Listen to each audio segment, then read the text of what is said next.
Now you're taking a small white ball and placing it underneath this outer hip. So you can kind of feel around, where is the muscle tired and or tight, and then roll onto your side. You'll know you're catching some of those same muscles that you worked if you bend a knee and press down like we did before in the side bridge prep, and you feel those muscles start to engage.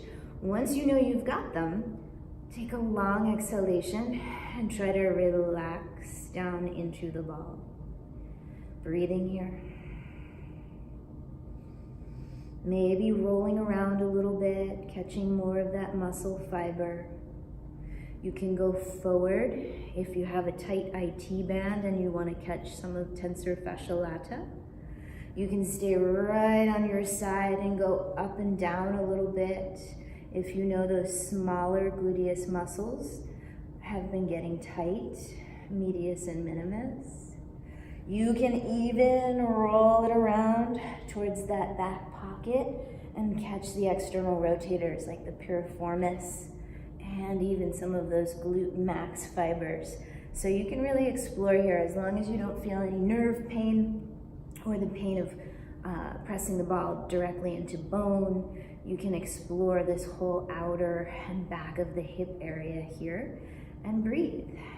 It's these slow exhalations that tell the body it's okay to relax into the pressure of the ball or anything else that you use, like your fingers or a foam roller. And then take this ball up, catch where you feel your shoulder blade, that outer edge of the shoulder blade as it curves around and your arm comes out in front of you, and then put the ball just in front of that. Reach the arm out in front of you and roll just along that outer edge of your shoulder blade.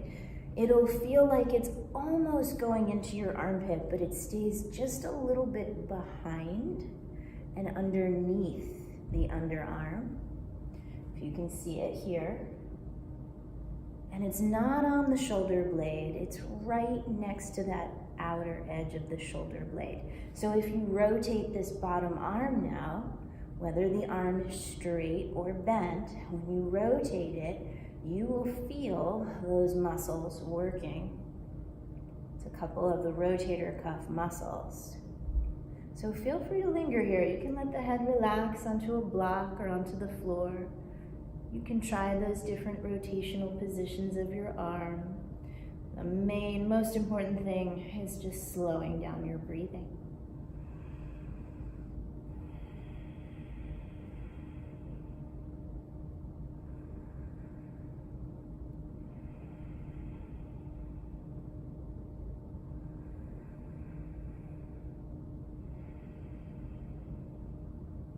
Spend as long as you like there, and then switch to the other side of the hip.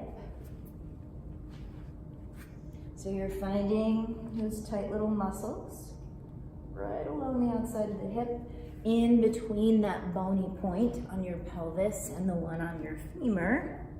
And you might test out if you've gotten some of those muscles you were just using by pushing your bottom knee down, seeing if you can lift up off of that ball and feel those muscles working. And then relax into them.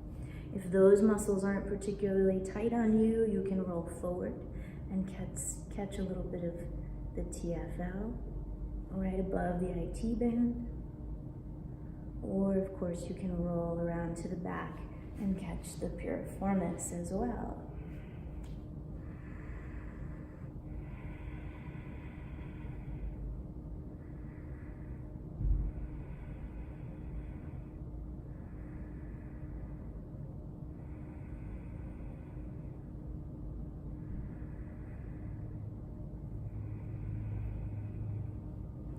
And when you are done with the hip, take that ball on up. Find that outer edge of your shoulder blade. And place that ball just in front of it. Yeah, and if you want to test if you've caught some of the rotator cuff muscles, you can go ahead and rotate that arm. It can be straight or bent. Just watch your bicep and tricep rotate. See if you can feel those muscles working. It might be more obvious on one side and then on the other if you're tighter there. And then you can move through that range of motion or simply find one spot, lean into it, and breathe. We're looking for just enough pressure to bring our attention, conscious and unconscious, to the tension that is held there in those rotator cuff tendons and muscles. And the slow exhalations will help release it. So let the head rest if that's helpful, or lean into it a little more if you need more pressure. And take as many slow breaths as you like.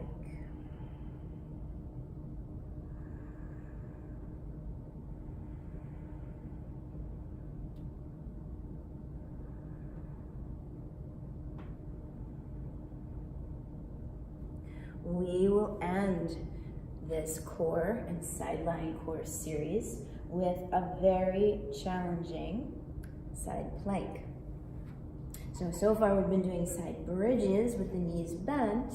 Here, we're going to start the same way. Keep developing that deep core strength, compressing through the core, lifting through the hip. Once you feel strong and stable and familiar with this, reaching the arm and the leg out like we did before, place that foot on the floor and start to make the bottom knee light. Yes. So as you exhale, lift the knee, and as you inhale, lower it. As you exhale, lift it up. Doesn't have to be this far. As you inhale, lower it. Make sure the shoulders feel good. The head is not craning forward, it's pressing back. The collarbones stay wide open. Yeah, and the knee doesn't have to visibly lift. You're just lifting it to your degree until eventually you can hold it. And then maybe you can play around with doing some stuff up here like elbow to knee.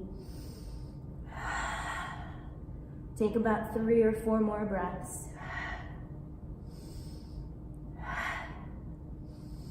Any variation you like.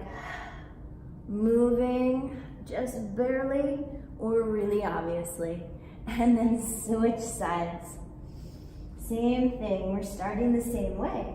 Bending the knees, making sure the shoulders are in alignment. And then as you feel more confident and familiar reaching the arm up and the leg up, we're gonna bring that top foot down, glue it to the floor, keep those shoulders open and start to make the bottom knee light. Your head stays back. And none of this needs to be dramatic. So maybe that bottom leg doesn't visibly move, but you feel that top leg pushing down to make it start to happen. And then as it becomes more obvious, you might use your exhalations. About 3 more times. To make bigger movements, keeping that top leg as stable as you can, and bring it down. On your next exhale, hands and knees, shoulder blades together. Inhale, shoulder blades apart. Exhale, shoulder blades together. Inhale, shoulder blades apart. One more time, finding the full range of motion for those shoulder blades. And then bring the shoulder blades to neutral. Lift your knees. Breathe here.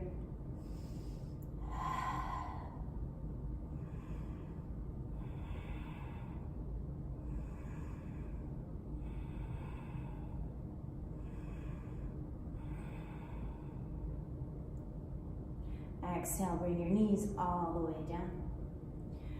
Inhale, set the palms again. Fingertips spread wide. Maybe even starting to come off of the mat. On your next exhale, shoulder blades in neutral. Drag them away from your ears. Zip through the core and lift your knees. And from here, gradually lift your hips, downward facing dog. Long breath in, full breath out. One more breath in. Bend the knees as much as you need to so you can feel the length through your spine first. And then walk your hands back towards your feet. Use some blocks or books, anything sturdy. Piece of furniture will do too. And step your right foot forward, bending your front knee enough to find those neutral shoulder blades. So I'm going to bring these blocks up so that I don't get stuck in the rounded position, but instead I can bring the shoulder blades towards my spine. Exhale, draw that right leg back, and then flex the right foot and keep dragging the entire right leg back, but now it's invisible. The heel and the hip, the whole right femur are dragging back towards those hamstrings as the heart keeps reaching forward. Breathing here.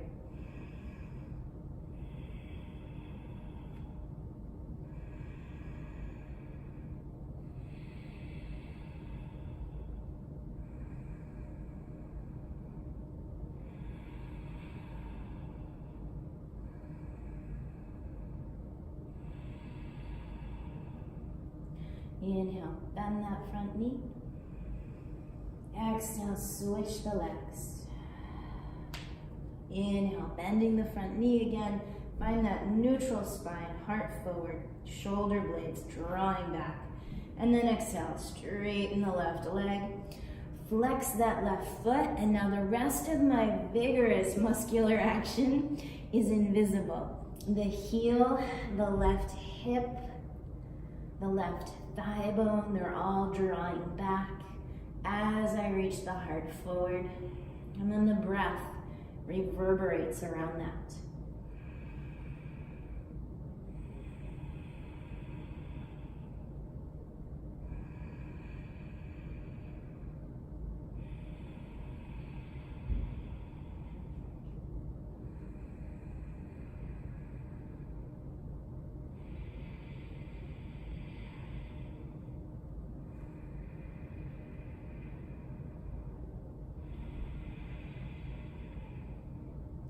Inhale, bending that front knee.